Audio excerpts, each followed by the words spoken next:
Good afternoon, Steve. How are you doing? Good, Bethany. How are you today? Pretty good. We're almost at the weekend here, guys, and we are back with another Hot Topics discussion. I'm Bethany Barsoyan.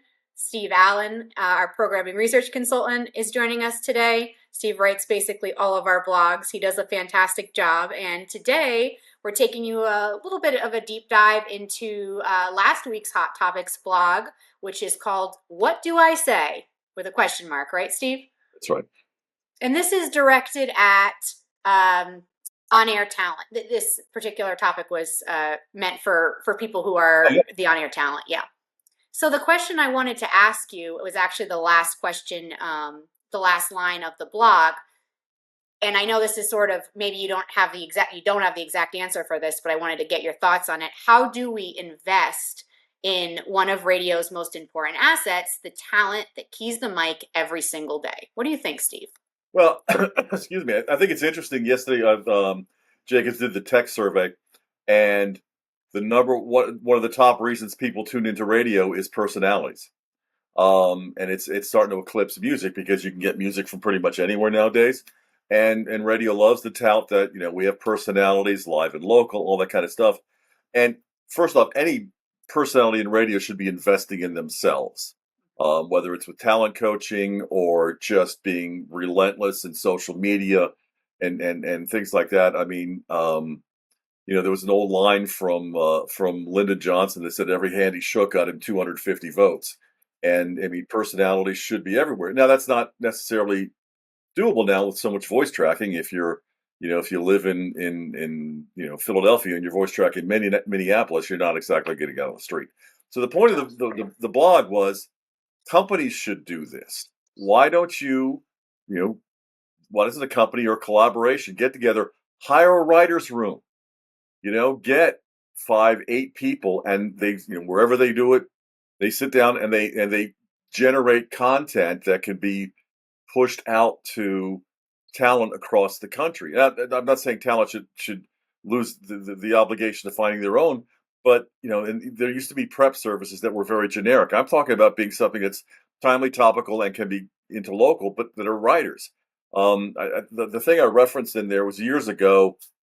I forget which um, company had said it, but when things like national shows and voice tracking was coming around, that the comment was, well, no one cares that David Letterman comes out of New York, and you could update it today. No one cares that Seth Meyers comes out of New York or John Oliver comes out of New York, and that's true.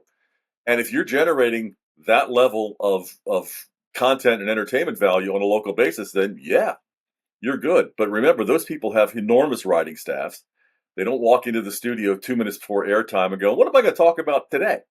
And I think we need to, if we're going to cut back on talent and stretch them so thin, let's give them some tools that can at least enhance the entertainment value of what we're putting out there for free, right? I mean, look, I have all the respect in the world for voice trackers. That is a difficult job to do.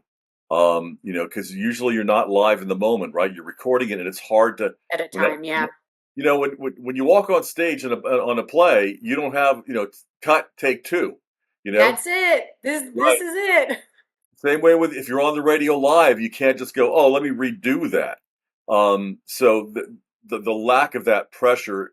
I mean, when I was on the air, that pressure kind of made you're there, you're in the The moment, right? motivation. Yeah, Yeah, it's like yeah, this yeah. is the only chance you get. Yeah. Yeah, yeah, you only get one shot at it. So why not have a writer's room? Put them wherever, put them on a Zoom call. That's what, every show does. If you look back and they talk about, some of the great nationwide personalities, the Howard Sterns, the Rush Limbaughs, those guys weren't doing it by themselves. Of course not. And of course they had their own, I mean, they contributed ideas for sure. It's not like they got everything fed to them, but they had help, right? They had support for that. I mean, they were, and in Howard's case, are dynamic personalities. I mean, the great entertainers. I mean, but it doesn't all happen. Someone wrote an interesting piece in Barrett today about top 40 radio and talked about Elvis Duran, who is still very viable on Z100 and other stations in New Yep. York. But Elvis, Elvis is so out of the demo for a CHR radio station, but he surrounds himself with people. The Bobby Bones of the world. Bobby's not walking in there every day going, look, page 2 of the USA Today. What are we going to talk about? Yeah. Right? I mean, they have support, so why not give it? Why not give support to the rank and file personalities who are slogging it out there, oftentimes in multiple markets every single day? And Trying put to the come up with good content, trying to get people to listen, right? And what can we do to get people to tune in? Yeah, I mean, if personalities, if live and local, and if personalities are the big differentiator, Spotify doesn't give you personalities, even though they have an AI weirdo bot. Apple doesn't necessarily give you personalities. YouTube, well, YouTube does, but not for music.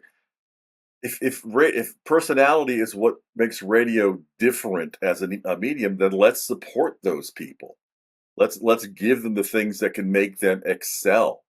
And I guarantee you, there's no personality out there that's worth their salt that wouldn't want to have that kind of support, So right? absolutely, no one would turn down that offer. And I appreciate you elaborating on this. I definitely see your point. I think a lot of our readers will as well. There's going to be some. You already mentioned it. There's some challenges and some backlash. I'm sure that people could give you against it, but it's a great idea. And I appreciate you sharing that with us. If you guys want to read the entire blog, we hope you do.